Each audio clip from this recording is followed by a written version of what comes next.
تفوق منتخبنا العربي المغربي على منتخب كرواتيا في الشوط الاول ان كان دفاعيا او في خط النص، فانت مقدم جيم كويس. وانك تتفوق على منتخب بيملك اتنين من افضل اللاعيبه في العالم بيقدروا ان هم يحتفظوا بالكوره، ان كان مودريتش او كوفازيتش، فانت زي ما قلت لك انت مقدم جيم كويس. لكن لما يكون تفوقك في الخطين دول بس وناسي خط هجومك، فانت ترجع تراجع حساباتك تاني.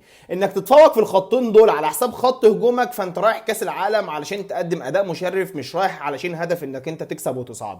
احنا شفنا ان منتخب المغرب ما شاء الله مقدم جيم كويس في خط النص وخط الدفاع والتماسك والترابط، لكن خط هجوم حرفيا ضايع بمعنى الكلمه. انك تكون شايف ان منتخب كرواتيا بيلعب دفاع متاخر وبيلعب بتكتل دفاعي وتلعب عليه عرضيات من غير ما تعمل زياده عدديه لمهاجمين المنتخب عندك، وتخلي الوينجات اللي تلعب العرضيات للمهاجم واحد يسمى نصيري وسط الغابات دي كلها، فدي حاجه يتحاسب عليها المدرب. انك ما تكونش قاري ان الدفاع المتكتل ده ما تقدرش تضربه غير انك عن طريق تزود عدد لعيبه من خط الهجوم عندك، عن طريق انك انت تشارك الوينجات ان هي تشارك الاسترايكر الصريح بتاعك وتخلي الباكات هي اللي تعمل عرضيات، فدي حاجه ترجع لك. انك ما تكونش قاري ان طول المباراه منتخب كرواتيا بيحاول ان هو يدافع بتكتل كبير شكل ده، وتفضل معتمد على فكره انك انت تلعب بال4-3-3 الصريحه من غير اي مسانده حتى من خط النص بتاعك لخط الهجوم، ونلاقي ان الثلاثه بتوع خط الهجوم عندك كلهم مدفونين حرفيا وسط خط دفاع منتخب كرواتيا، فانت شايف حاجه تانية احنا مش شايفينها في الملعب. كان الاولى ليك انك انت تخلي لاعب زي حكيم زياش او بوفال يدخلوا الاثنين يضموا على النصيري جوه،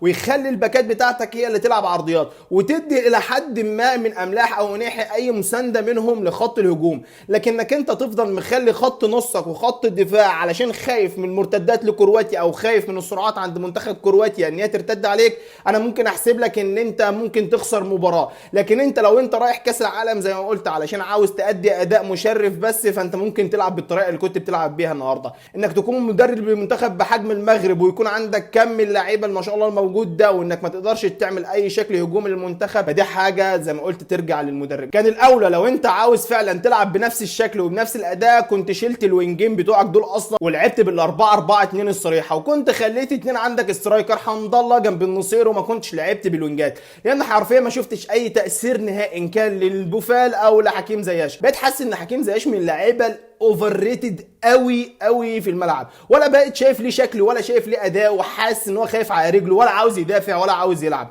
حرفيا حكيم زياش بقيت حاسس ان هو توليفه غريبه من اللعيبه، وانك تستبعد لاعب زي بن شرقي علشان خاطر لاعب عشوائي زي الزلزولي، فحاجه انا مش قادر افهمها او مش لاقي لها اي تفسير. انا معاك انك انت الشوط الثاني نزلت الزلزولي علشان خاطر تستفيد من سرعاته في ظل انطلاقات مثلا منتخب كرواتيا او ظل ان منتخب كرواتيا عامله عليك هجمه مرتده، لكن انك تنزل الزلزولي وتطلع نصيري وتنزل حمد الله، فانت محتاج حرفيا وينج جنبه مهاجم سريع.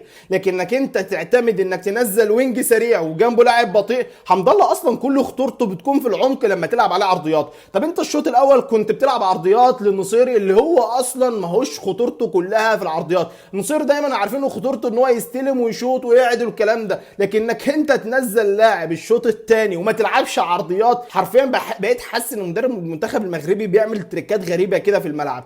انت فعلا كان المفروض الاولى ليك لو انت هتنزل الزلزولي علشان تعتمد على سرعاته اللي حرفيا مش عارف انت ازاي او جالك قلب انك انت تستبعد لاعب زي اشرف بن شرقي وتستقبل الزلزولي عشان فكره انه محترف بس.